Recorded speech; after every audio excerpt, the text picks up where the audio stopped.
بسم اللہ الرحمن الرحیم۔ شروع اللہ کے نام سے جو بڑا مہربان اور نہایت رحم کرنے والا ہے۔ میرے عزیز بہن بھائیوں، آج فلسطین کا بچہ کئی دہائیوں سے اپنے مقدس مقامات کی حفاظت کے لیے اپنی آزادی کی جنگ لڑ رہا ہے۔ مسجد اقصیٰ جو مسلمانوں کے لیے قبلہ اول قرار دی گئی، آج ہمیں پکار رہی ہے۔ فلسطین کے لوگوں کو، مسجد اقصیٰ کو، بیت المقدس کو آج تمام اسلامی ممالک کی مدد کی ضرورت ہے۔ نہ جانے ہماری امت مسلمہ کہاں جا سوئی ہے، کیا ہمیں مسجد اقصیٰ کی پکار سنائی نہیں دے رہی؟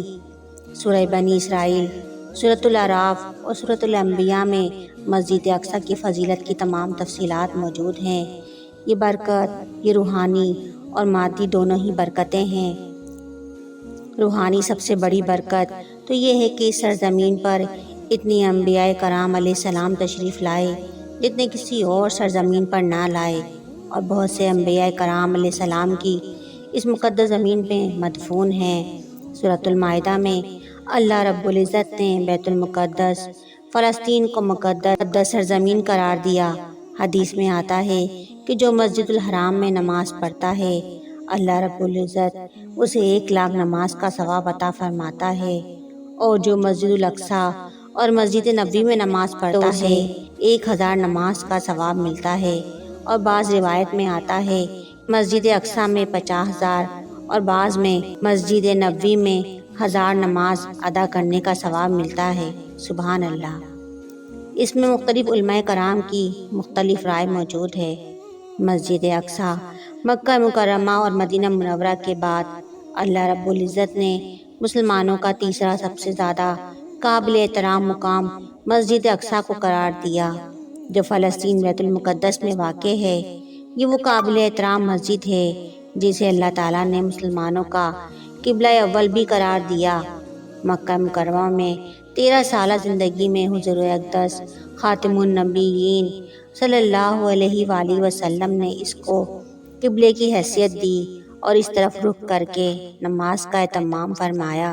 چنانچہ 16-17 ماہ تک نبی کریم صلی اللہ علیہ وآلہ وسلم نے بیت المقدس کو قبلہ بنایا اور مسلمانوں نے بیت المقدس کی طرف رخ کر کے نماز ادا کی، یہاں تک کہ اللہ رب العزت کی طرف سے قبلے کی تبدیلی کا حکم آ گیا۔ مسجد اقصیٰ کو یہ فضیلت بھی حاصل ہے کہ کعبۃ اللہ کے بعد یہ دنیا کی پہلی مسجد ہے۔ سیدنا ابو ذر غفاری رضی اللہ تعالیٰ عنہ سے روایت ہے کہ میں نے حضور اقدس صلی اللہ علیہ وآلہ وسلم سے عرض کیا، یا رسول اللہ صلی اللہ علیہ وآلہ وسلم، زمین میں سب سے پہلے کون سی مسجد بنائی گئی؟ آپ صلی اللہ علیہ وآلہ وسلم نے فرمایا، مسجد الحرام۔ میں نے عرض کیا، اس کے بعد کون سی مسجد بنائی گئی؟ آپ نے ارشاد فرمایا، مسجد اقصیٰ۔ میں نے عرض کیا، ان دونوں کے درمیان کتنی مدت کا فرق ہے؟ آپ صلی اللہ علیہ وآلہ وسلم نے فرمایا، 40 سال۔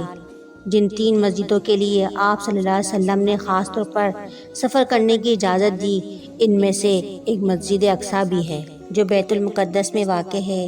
قرآن مجید میں اللہ رب العزت ارشاد فرماتا ہے، ہم نے مسجد اقصیٰ کے ارد گرد برکتیں ہی برکتیں عطا فرمائی ہیں، یعنی مسجد اقصیٰ وہ مسجد ارد گرد اللہ رب العزت نے روحانی اور دنیاوی برکتیں رکھی ہیں۔ اللہ رب العزت فرماتا ہے، مسجد الاقصیٰ اتنی فضیلت و برکات والی ہے، اس کے بیت المقدس میں ہونے کی وجہ سے ارد گرد اتنی برکتیں ہیں، تو اس مسجد کے اندر کتنی برکتیں ہوں گی۔ سیدنا میمونہ بنت سعد رضی اللہ تعالیٰ مروی ہے کہ انہوں نے آپ صلی اللہ علیہ وآلہ وسلم سے بیت المقدس کے بارے میں دریافت کیا، تو آپ صلی اللہ علیہ وآلہ وسلم نے فرمایا، یہی حشر و نشر کی زمین ہوگی۔ مسجد اقصیٰ کا ذکر قرآن کریم میں بلا واسطہ 70 مرتبہ آیا ہے۔ اسے اللہ تعالیٰ نے مسلمانوں کو قبلہ اولین قرار دیا۔